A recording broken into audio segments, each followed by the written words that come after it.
ever watched something you really love and felt disappointed, but you didn't know how to explain that feeling in English? Maybe it was a football game, maybe a movie, maybe even your own work. You know something is wrong, but the words don't come out. Your mind feels full, but your mouth feels empty. If you've ever felt that, you're not alone. Today's conversation is for you. Yes, and I want to say this clearly at the start. This episode is not about being perfect in English. It's about being clear. Clear enough to share an opinion. Clear enough to talk about problems. Clear enough to say, something didn't work without fear. And we're going to learn that through a real sports story people are talking about right now. Exactly. Today we're talking about Kevin Patullo and the Philadelphia Eagles. But don't worry, you don't need to be a football expert. This story is really about teamwork, blame, responsibility, and how people talk when things go wrong. These are conversations you hear at work, with friends, online, everywhere. And that's why this topic matters for English learners, because real English is not only about happy news, it's also about problems, criticism, disagreement, and emotions. Many learners can say, we won, but they freeze when they want to say, we failed, or this was not good enough. So, let's slow down. Take a breath. You're safe here. We're going to walk through this story step by step, using simple words, natural sentences, and real spoken English. All right, let's set the scene. The Eagles lost a playoff game to the 49ers. The score was close, but the feeling was heavy. Serious. After the game, people were angry, sad, confused. Fans wanted answers. Reporters asked questions. And one name came up again and again: Kevin Patullo, the offensive coordinator. Now here's an important English word, coordinator. In simple terms, a coordinator is a person who plans and organizes something. In football, the offensive coordinator plans how the team attacks, how they move the ball, what plays they use. After the loss, the head coach, Nick Sirianni, didn't want to talk about Pattullo. He said, there will be time to evaluate everyone. This sentence is very interesting for English learners. Yes, there will be time to evaluate. That's polite English. It sounds calm, but it often means we are not happy, but we're not ready to say it. Relatable. You hear this kind of sentence in offices, schools, and companies. Exactly. And that's where this topic matters for English learners, because real English is not only about happy news, it's also about problems, criticism, disagreement, and emotions. Many learners can say, we won, but they freeze when they want to say, we failed, or this was not good enough. So, let's slow down. Take a breath. You're safe here. We're going to walk through this story step by step, using simple words, natural sentences, and real spoken English. All right, let's set the scene.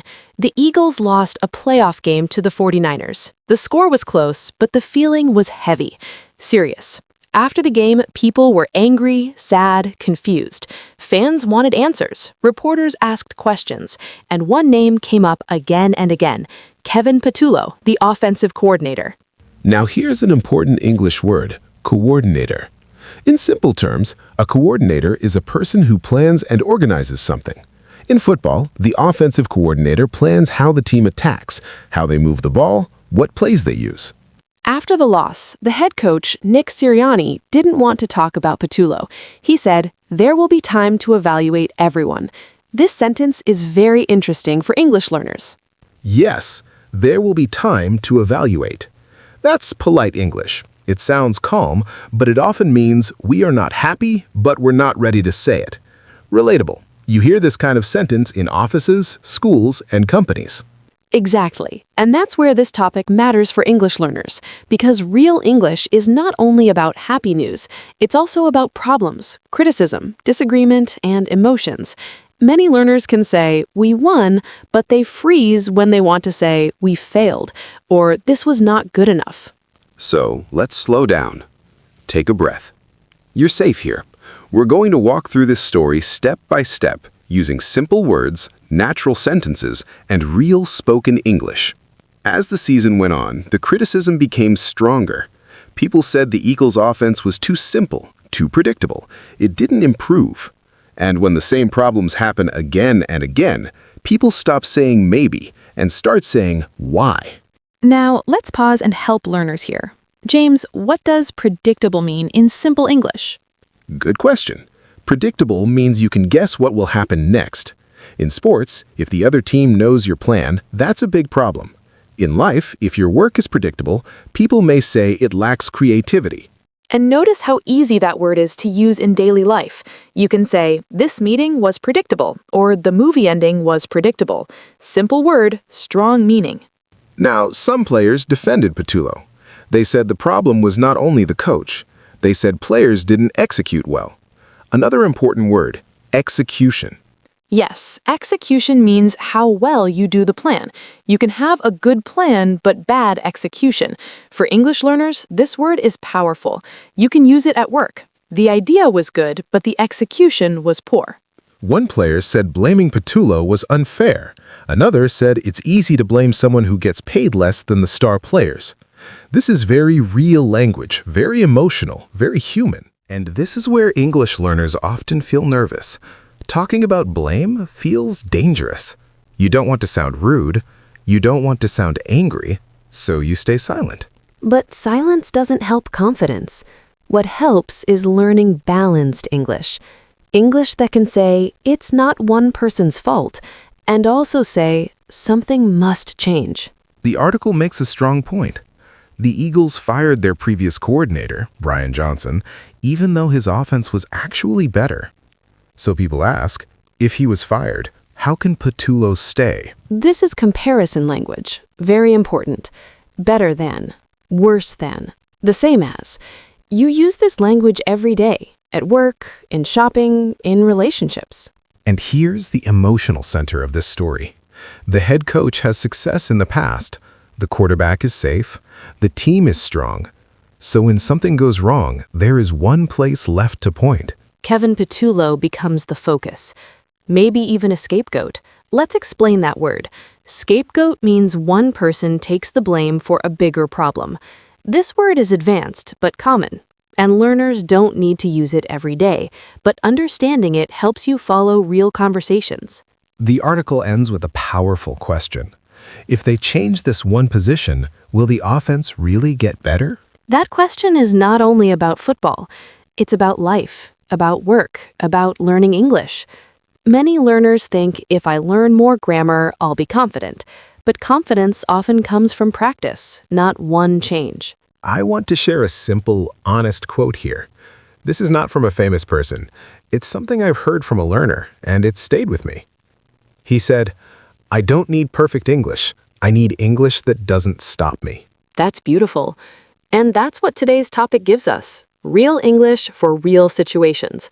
Talking about problems. Talking about responsibility.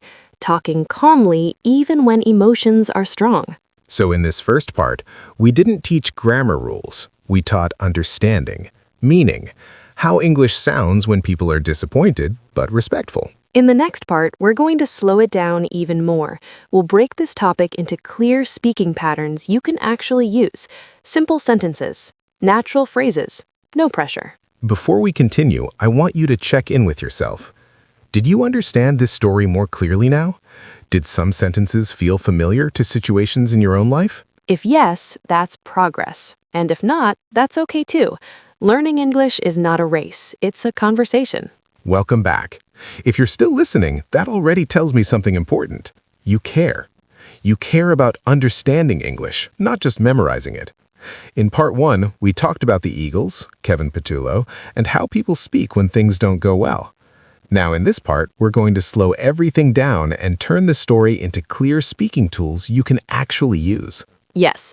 Think of this part like learning how to walk calmly in English conversations that feel uncomfortable. Criticism, disagreement, disappointment. These moments scare many learners, but they are also the moments when clear English matters the most. Let's start with a very simple idea. When something goes wrong, native speakers usually talk in 3 steps. First, they describe the situation. Second, they explain the problem. Third, they share responsibility or suggest change. And this Eagle story follows the same pattern, so let's practice this step by step using easy English. Step 1. Describe the situation. In the article, people say the Eagles lost the playoff game. That's it. No emotion yet, just facts. For learners, this step is important because it helps you stay calm. You can say things like, the project did not succeed. The meeting did not go well. The team lost the game. Notice how these sentences are short, clear, no blame. Many learners try to jump directly to emotion, and that's when they get stuck. Exactly. So always start with the situation. Let's move to step 2, explain the problem. In the Eagles story, people say the offense was simple, predictable, and didn't improve. These are opinion words, but they're still calm. This is powerful English. Instead of saying everything was terrible, they explain why. For example, the plan was too simple. We made the same mistakes all season. There was no improvement. Learners often think they need big, advanced words to sound smart, but clarity comes from specific words, not difficult ones. Yes, simple, same, no improvement. These are easy words, but they explain a lot. Now step 3, share responsibility or suggest change. This is the hardest part for English learners. Because it feels risky. You don't want to sound rude. You don't want to blame someone directly. Look at how the players spoke. They said things like, it's not only one person's fault, and we all need to improve. This is very common English. This kind of language is soft but strong. You can use it at work, at school, anywhere. For example, I think everyone shares responsibility. We all could have done better. Something needs to change. Let's pause here and talk about a very important idea for learners. You don't need perfect grammar to sound mature. Yes, maturity in English comes from tone, not perfection. A calm voice, simple sentences, respectful words. Now let's practice some real spoken flow, the way people actually talk, not textbook English. James, let's do a small role play. You're a fan talking to me after the game. Okay. Well, we lost, and that hurts. I think the offense didn't work, and we kept doing the same things. I don't think it's just one person, but something has to change. That's perfect real English. No big words, no stress, clear message. And learners, notice something important. I didn't speak fast. I didn't use long sentences. Confidence comes from control, not speed. Now let's talk about common learner mistakes without shame, because mistakes are part of learning. One common mistake is being too emotional too fast, saying things like, everything is bad, everyone is wrong. This can sound childish in English. Another mistake is the opposite, being too quiet, saying nothing because you're afraid. The Eagles players didn't do either. They spoke calmly, even when emotions were high. Another mistake learners make is blaming one person directly, saying, this is his fault. That can be dangerous in real life. Instead, native speakers often use distance language. It didn't work. There were problems. This wasn't good enough. See how the focus is on the situation, not attacking a person? This is very important for spoken English. Now let's talk about the emotional part of this story. Kevin Patullo might lose his job. People call him a scapegoat. That's heavy. Yes, and this teaches learners another lesson. English is not just about words, it's about empathy. You can criticize and still show understanding. For example, I know he worked hard, but the results weren't there. That's part of the job, even if it feels unfair. This kind of balance makes you sound thoughtful, not aggressive. I want to stop here for a moment and speak directly to you, the listener.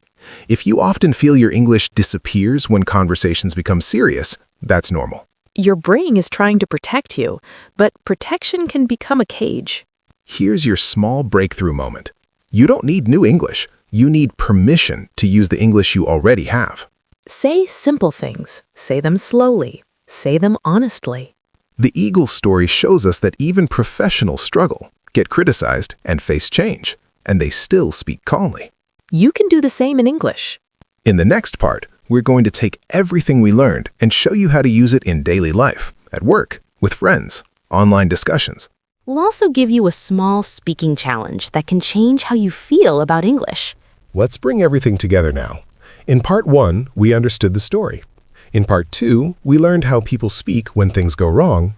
Now, in this final part, we're going to focus on using this English in real life, because learning without using is where confidence gets lost. Yes, English lives in real moments, in conversations at work, in chats with friends, in comments online, in quiet moments when you want to say something but your heart beats faster.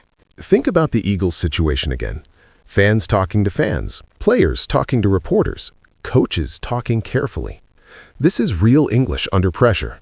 And pressure is exactly when learners feel weakest, so let's practice how to stay steady. Let's start with daily life situations. Imagine you're at work and a project didn't succeed. Your manager asks, "What happened?" Many learners panic here. They think they need advanced business English, but you don't. You can say, "The plan didn't work as expected. We had some problems and we need to improve next time." That sentence is clear, calm, and mature. It sounds very similar to how the Eagles players spoke. Now imagine a conversation with friends. Maybe you watched a game, a movie, or a show together. You can say, "I was excited, but it was disappointing. It felt predictable and nothing really changed." Again, simple words, strong meaning. Now let's talk about online conversations, because many learners read English online but don't write or speak. Online discussions can be emotional. People blame, people argue. But you can choose a different voice. You can say, "I don't think it's only one person's fault. The whole system needs work." That sentence shows confidence and balance. Now I want to address something emotional. Many learners think, native speakers will judge me if I speak slowly or make mistakes. But listen carefully. Native speakers judge silence more than mistakes. When you say nothing, people don't know what you think. When you speak simply, people understand you. This brings us to a very important moment, the emotional breakthrough. Confidence in English does not come from knowing more. It comes from trusting yourself. Kevin Patullo trusted his system. It didn't work, but that doesn't mean he didn't prepare or care. In the same way, your English doesn't need to be perfect to be valuable. Let me say something very clearly. If you can describe a problem calmly in English, you are already communicating at a high level. Yes, calm clarity is advanced English. Now, let's do one final spoken flow together. Imagine someone asks you, "What do you think about the Eagles season?" You can say, "They had high expectations, but the offense struggled. I don't think it's just one person, but changes are needed." That's real English. That's confident English. And learners, notice how that sentence can work for many situations. Replace the offense with the team, the project, the plan, or even my learning process. Now it's time for your listener challenge. This is not a test, it's a small action. Today or tomorrow, choose one situation where something didn't go perfectly. It can be small, a late bus, a bad meal, a difficult task. Describe the situation in one sentence. Explain the problem in one sentence. Share responsibility or suggest change in one sentence. 3 sentences. That's it. You don't need big words. You don't need speed. You just need honesty. Before we close, I want to leave you with one final thought. The article asks, is changing one position enough to fix the offense? And we can ask a similar question about English. Is learning one more rule enough to fix confidence? Probably not. Confidence grows when you use English in real, imperfect moments. When you speak, even when your voice shakes. When you choose clarity over perfection. If you stayed with us through all 3 parts, you're already doing something right. You're listening, you're thinking, you're growing. Thank you for being here with us. Keep speaking, keep trusting yourself. We'll talk again soon.